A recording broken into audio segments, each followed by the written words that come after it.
Hello friends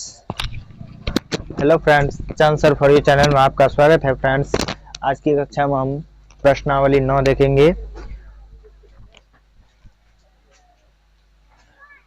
hello friends, chancer for you channel में आपका स्वागत है। फ्रेंड्स, आज की कक्षा में हम प्रश्नावली 9 देखेंगे। प्रश्नावली 9 में है, सबसे पहले हल करें में है पहला क्वेश्चन, 4 के सबसे छोटे दो अपवर्तों को लिखें।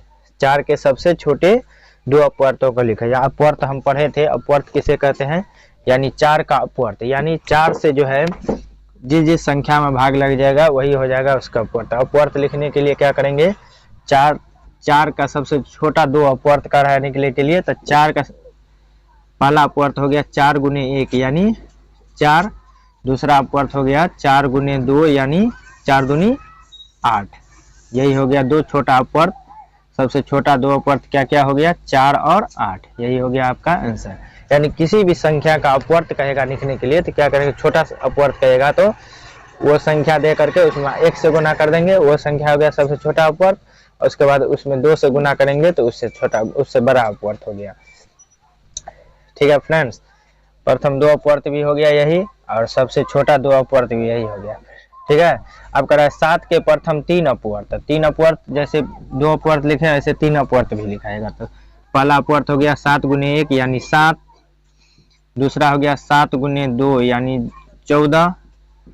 तीसरा हो गया 7 गुने 3 यानी 7 या 21। तो 7 का प्रथम 3 अपवर्त हो गया 7, 14 और 21। इस तरह से इसका भी आंसर ये हो गया। अब कह रहा है 6 के अपवर्तकों को लिखें। 6 के अपवर्तकों को लिखें। 6 के अपवर्तक, ये यहाँ है अपवर्त है, यहाँ पे है अपवर्तकों। तो अपवर्त में अपवर्तकों में थोड़ा अंतर है। अपवर्त हो गया यानी अपवर्त्य, ये हो गया आपको अपवर्त, और एक हो गया अपवर्तक। एक हो गया अपवर्त, एक हो गया अपवर्तक। यहाँ पे देखिए 6 का अपवर्त कह रहा है। अगर 6 का अपवर्त कहता, 6 का अपवर्त हो जाता 6, 12, 18, 24। अपवर्त अगर कहता तो हम अपवर्तक में होता है। अपवर्तक का मतलब हो गया गुणनखंड। अपवर्तक का मतलब क्या हो गया, गुणनखंड। यानी 6 का गुणनखंड कौन कौन सा है, 6 का गुणनखंड हो जाएगा 1, 2, 3, 6। यानी 1, 2, 3 और 6। इस तरह से इसका आंसर हो गया। 6 का अपवर्तकों कह रहा था लिखने के लिए, 6 का अपवर्तक। तो 6 का अपवर्तक क्या हो जाएगा, यानी टोटल अपवर्तक क्या हो जाएगा, 1, 2, 3 और 6। 1, 2, 3 और 6, यही हो गया आंसर।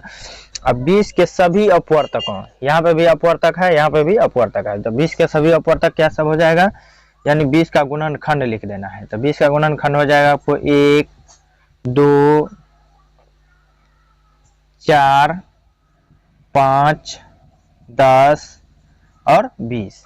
यही हो गया 20 का सभी अपवर्तक। ठीक है फ्रेंड्स, इस तरह से इसका आंसर ये हो गया। अब अगला क्वेश्चन देख लेते हैं।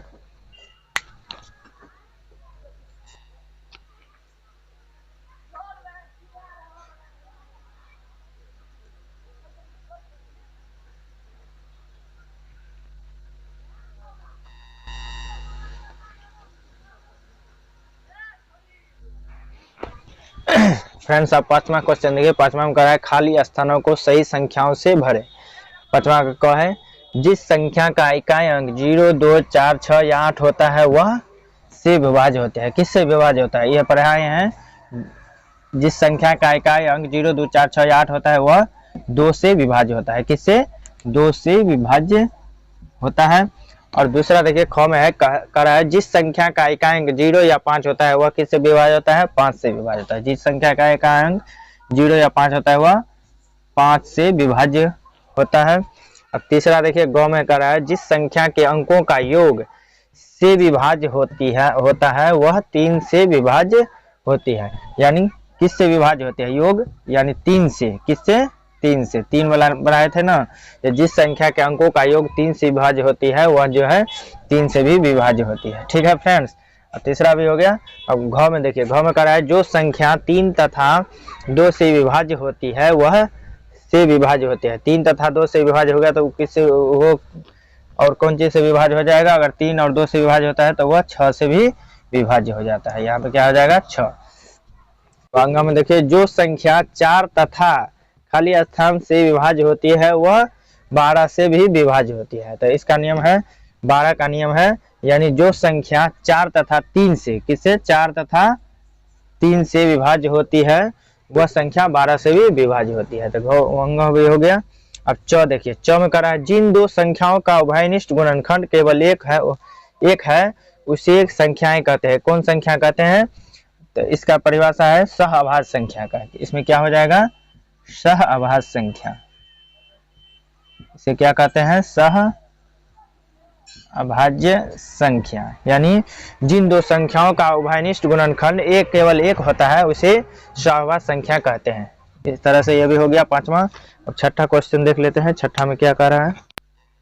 हेलो फ्रेंड्स, अब अगला क्वेश्चन देखिए, कह रहा है हाँ या नहीं में उत्तर दें। छठा क्वेश्चन में कह रहा है हाँ या नहीं में उत्तर दें। छठा का है, क्या 32 2 से विभाज्य है? क्या 32 2 से विभाज्य है? तो 2 से विभाज्य का नियम याद है, लास्ट में अंतिम में 0 2 4 6 8 रहता है तो 2 से विभाज्य होता है। तो ये क्या हो जाएगा? हाँ। यहाँ पे लास्ट में 2 है इसीलिए ये क्या हो जाएगा? हाँ। अब ख में कह रहा है क्या 105 5 से विभाज्य है? इसमें भी 5 लास्ट में है इसीलिए 5 से क्या हो जाएगा? विभाज्य। हाँ। अब गौ में कह रहा है क्या 3452 3 से विभाज्य है? तो 3 से विभाज्य का नियम याद है आपको, जो सभी अंकों को जोड़ेंगे, जोड़ने के बाद अगर 3 से भाग लग गया तो वो विभाज्य हो जाएगा।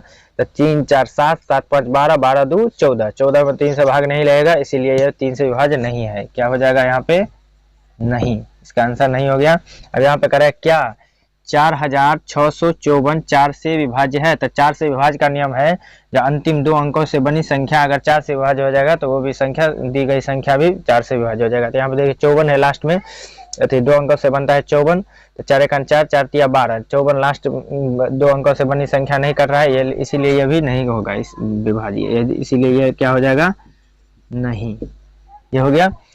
और अंग देखिए, कह रहा है क्या 86,437 9 से विभाज्य है? 86,937 9 से विभाज्य है। तो 9 से विभाज्य का जिन संख्या के अंकों का योग 9 से विभाज्य होता है तो देखिए अंग कह रहा है क्या 86,437 9 से विभाज्य है। तो 9 से विभाज्यता का नियम हम देखे थे, जो दी गई संख्या के अंकों का योग अगर 9 से विभाज्य हो जाएगा तो संख्या भी 9 से विभाज्य हो जाएगा। तो जोड़िए सब को, 8 6 14 14 4 18 18 3 21 21 7 21 7 कितना हो जाएगा? 28। 28 में 9 से भाग लगाएंगे तो नहीं लगेगा इसीलिए ये भी क्या हो जाएगा?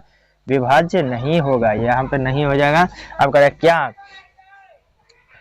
6,45,678 11 से विभाज्य है? तो 11 से विभाज्य का नियम है, जो संख्या दिया रहेगा सम संख्या को सम संख्या से, विषम संख्या को विषम स्थान वाला संख्या को विषम स्थान, 11 से विभाज्यता का नियम है, जो अगर दी गई संख्या सम स्थान वाले संख्या को सम स्थान वाले संख्या में और विषम स्थान वाले संख्या को विषम स्थान वाले संख्या में जोड़ करके और तब घटाने पर अगर 0 आ जाएगा तो वह संख्या 11 से विभाज्य होगा। तो यहाँ पे देखिए ये हो गया विषम संख्या के स्थान पर, ये हो गया विषम संख्या के स्थान पर, और ये भी हो गया विषम संख्या, यानी 6 जोड़ 5 जोड़ 7, ये हो गया विषम संख्या का स्थान पर, ये है सम संख्या के स्थान पर 4 6 और 8, तो 4 जोड़ 6 जोड़ 8। अब तीनों को जोड़ दिए, 6 5 11 11, 6 5 11 7 18 माइनस 6 4 10 8 18, यानी 18 में से 18 गया तो 0। इस तरह से 0 आ गया, दोनों स्थान को जोड़ करके घटा है तो 0 आ गया, इसीलिए ये क्या हो जाएगा? 11 से विभाज्य हो जाएगा। यहाँ पे हो जाएगा हाँ। छठा क्वेश्चन हो गया। सातवां क्वेश्चन में कह रहा है बिना भाग दिए बताएं कि 456 6 से विभाज्य है। क में क्या कर रहा है? 456 6 से विभाज्य है। तो 6 से विभाज्यता का नियम है, जो अगर दी गई संख्या 3 और 2 दोनों से विभाज्य होगा तो वो संख्या जो है 6 से विभाज्य हो जाएगा। तो यहाँ पे देखिए ये तो 2 से विभाज्य हो जाएगा, 4 3 से देखिए हो रहा है कि नहीं, 4 और 5 9 9 6 15, 15 में 3 से भाग लग जाए इसलिए 3 और 2 दोनों से विभाज्य हो जा रहा है, इसलिए भी 6 से भी विभाज्य हो जाएगा। तो यहाँ पे क्या हो जाएगा? विभाज्य है। यहाँ पे क्या हो जाएगा? विभाज्य है, ये विभाज्य हो गया। अब क्या अब कर रहा है 1824 8 से विभाज्य है। 1824 8 से विभाज्य है। 1824 को कर रहा है 8 से विभाज्य है, तो 8 से विभाज्यता का नियम है, अंतिम 3 अंकों से बनी संख्या अगर 8 से विभाज्य होती है तो वह संख्या भी 8 से विभाज्य हो जाएगी। तो 824 में 8 से भाग देंगे, 8 1 8 0 8 3 24, यानी कट जा रहा है, इसलिए यह भी संख्या विभाज्य हो जाएगा। ये भी विभाज्य हो जाएगा। आपका रहा है यहाँ पे जो 23,45,601 3 से विभाज्य है या नहीं, विभाज्य है कि नहीं, सो बिना भाग दिए हुए बताने के लिए कह रहा है। तो 3 से विभाज्यता कहने में है जो संख्या दिया रहेगा सभी संख्याओं को क्या करेंगे, अंकों को जोड़ देंगे, जोड़ने के बाद अगर 3 से विभाज्य हो गया तो संख्या भी 3 से विभाज्य हो जाएगा। तो यहाँ पे देखिए 1 में 6 जोड़ेंगे तो 6 1 7 7 5 12 12 4 16 16 3 19 19 7 2 21 2 3 5 5 4 9 9 5 14 14 26 1 21, यानी 21 में 3 से भाग लग जा रहा है, इसलिए ये भी 3 से विभाज्य हो जाएगा। यानी इसमें तीनों क्या है, विभाज्य हो जाएगा, क भी ख भी और ग भी। ठीक है फ्रेंड्स, अब अगला क्वेश्चन देख लेते हैं, 8वां क्वेश्चन।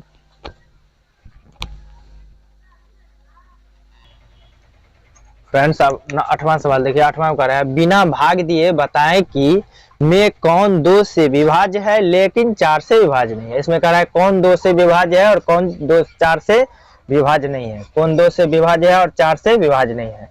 तो इसमें देखिए 2 से ये क्या हो जाएगा, विभाज्य हो जाएगा, और 4 से कह रहा है 4 से विभाज्य नहीं है। इसमें 4 से देखिए भाग लगेगा कि नहीं, लास्ट में 64 है, तो लास्ट में 64 है तो 4 से लग जाएगा, 4 एकम 4 4 छक्के 24, तो ये आंसर नहीं होगा, ये नहीं होगा। इसमें 2 से विभाज्य हो जाएगा, ये 2 से विभाज्य हो जाएगा लेकिन 4 से नहीं, 4 से नहीं, 2 से हाँ और 4 से नहीं। ये देखिए इसमें भी 2 से हाँ हो जाएगा, 2 से हाँ और 4 से नहीं, यानी 4 से भी हाँ हो जाएगा। कहे तो लास्ट में जो है ये भी देखिए 2 से भी हाँ हो जाएगा और 4 से भी हाँ हो जाएगा, यानी दोनों से भाग लग जाएगा। इसमें भी देखिए 2 से भी लग जाएगा और 4 से भी, कहे तो 4 चौका 16, ये इसमें भी 4 से भी और 2 से भी लग जाएगा। इसमें देखिए लास्ट में 4 है तो 2 से लग जाएगा, लास्ट में 14 है तो 2 4 से नहीं लगेगा, इसका आंसर क्या हो जाएगा, गो। अब यहाँ पे देखिए 8 है तो 2 से लग जाएगा, 28 है तो 4 से लग जाएगा, यानी ये नहीं होगा। इसका आंसर क्या हो जाएगा, इसका आंसर हो जाएगा आपको गो, क्या हो जाएगा 45,214, ये आंसर हो जाएगा। इसमें जो है 2 से भाग लग 2 से विभाज्य हो जाएगा ये, लेकिन 4 से विभाज्य नहीं होगा। अब देखिए 9वां क्वेश्चन में कह रहा है बिना भाग दिए बताएं कि कौन 2 से विभाज्य है लेकिन 3 से विभाज्य नहीं है। उसमें कह रहा था 4 से विभाज्य नहीं है, इसमें कह रहा है 3 से विभाज्य नहीं है। इस चारों में से देखना है हमको किस में जो है 2 से विभाज्य है लेकिन 3 से विभाज्य नहीं होगा।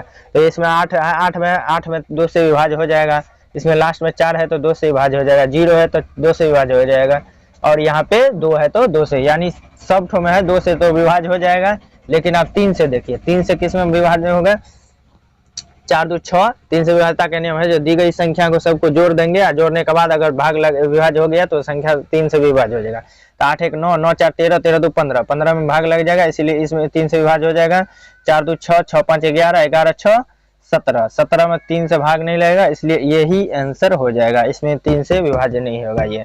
अब ये देखिए 4 2 6 6 6 12 12 1 13 13 2 15, 15 में 3 से विभाज्य हो जाएगा, इसलिए इसे 3 से विभाज्य हो जाएगा।